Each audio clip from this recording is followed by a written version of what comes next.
I've had that icebreaker speech before, and it would have been real help planning out my speech. Anyway, I'm Nicholas, first year paleontology, and I'm here to stand before you as a person who enjoys playing video games. Now, some of you may enjoy playing video games as well, some of you may not. And that's the beauty of it. Nowadays, there is so much variety, so many genres that any of us can enjoy.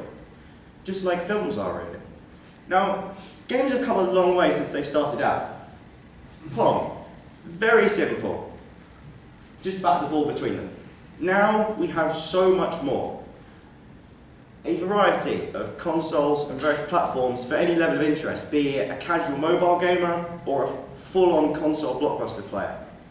Now I'd like to bring you back to films for a minute, as I mentioned earlier, because there are quite a few parallels you can draw between games and films, both in origin and style. Now looking at origins, you can see both games and films that have come from relatively obscure backgrounds and gone to huge successes. In terms of films, The Terminator.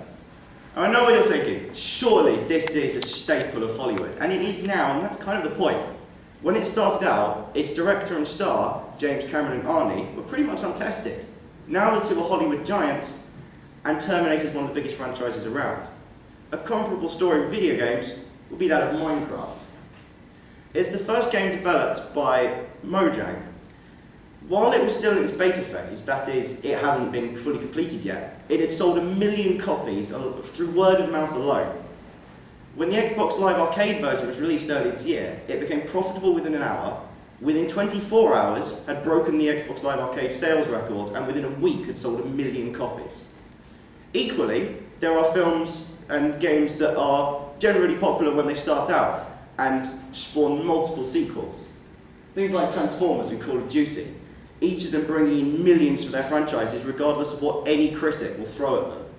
Now personally, whenever I play games or watch a film, it depends on the mood I'm in. Sometimes I don't want to think about it. I just want something light that I can just enjoy and then move on. Something like Monday Night Combat up there, or a superhero film. Nice and simple, nothing really to think about. Although sometimes I might want a more complex world, something I can immerse myself in and thoroughly get into, learning all about the characters, motivations, and factionalism. Something like the fantasy epic of Skyrim or the intense thriller of Bourne. Equally, maybe I might be indecisive. I might want a little bit of everything. In which case, I'll hit up the Saints Row games, or Scott Pilgrim, possibly my favourite film of all time. Now, games and films, especially these days, can use emotion quite strongly. The film Up recently, at the beginning, you saw a little silent montage of the life of the protagonist, how he got to live in the house which he flew away in, and how he became alone and so jaded. And it worked really well because you saw the joy at the beginning as he met his wife, and as you progressed through the montage, the tragedy that led to him being on his own became clear. And it worked all the while because of the nice juxtaposition between the joy at the beginning and the sadness at the end. Equally, a similar kind of thing can be said with Saints Row 2, as I mentioned, the game I mentioned earlier. As you play through, your resurgent gang takes on the existing gangs, taking territory from them. You feel invincible as you play through the game, and it's this invincibility that means when tragedy does strike your gang, when something horrible happens, it hits all the harder because of the seeming invulnerability. Now, another game that does emotion quite well, kind of the opposite end of the scale, Pokemon Mystery Dungeon. Picture this, you start out, you're a human, you've been turned into a Pokemon with absolutely no memory of anything that happens before. You wake up and you meet a partner Pokemon, something like down on the left there. You have no idea what else to do, so you partner up with them, you go on adventures with them. And as you grow, the world expands, you grow stronger, and the bond that you form between your own Pokemon and your partner becomes all the stronger still. To the point where when you reach the ending, it hits all the more solidly, and has all the more impact. Now I stand before you as the epitome of the stoic stiff upper lip. And I don't mind telling you that I almost nearly came close to considering nearly tearing up. Now, as I was coming through examples of this, I figured, yes, there are parallels between games and films. Yes, they can tell you a solid story and entertain you.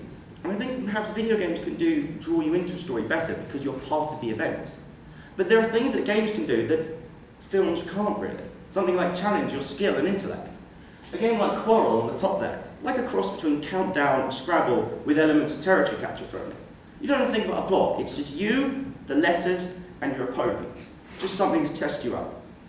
Equally, gaming can be incredibly sociable. Things like split screen and party games. they can really add to the experience of a game and mean that you can have a great laugh with your friends. Now, it sounds like a bad-mouthing a film. Honestly, I'm not. Don't get me wrong. I think there's room in society for both films and games. So why is it then, whenever a game is brought up in the media, unless it's a review, it's always picking on the violent games? Now, I make no secret of the fact that I will enjoy playing a violent game, as do many of my friends. But the point is, we don't play them because they're violent, we play them because they're fun. Games like Gears of War and Bulletstorm are incredibly fun to play, and Mortal Kombat with friends is a great laugh, especially if you have absolutely no idea what you're doing. The point I'm trying to make here is that most people can separate games and reality, and not all games are violent. None of my friends have gone on massive sadistic massacres, and whenever something appears in the news like that, and video games are picked on by the media, there's usually other factors, and they're almost always more significant.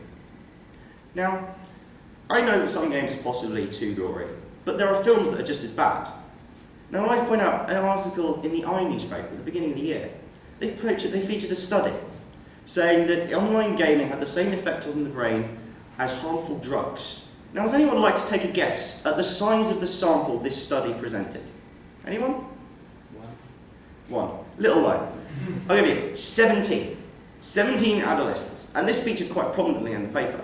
And if that wasn't enough, as if the tiny sample size wasn't enough, they had a respectable scientist in a little quote box basically say that the study was complete rubbish, that they had no control and was nothing of scientific value. And yet that's still featured in the newspaper.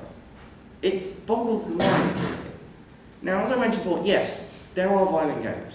Yes, perhaps some of them are too violent, and equally there are films that are too violent, as I mentioned earlier. But the point here is, there's so much variety.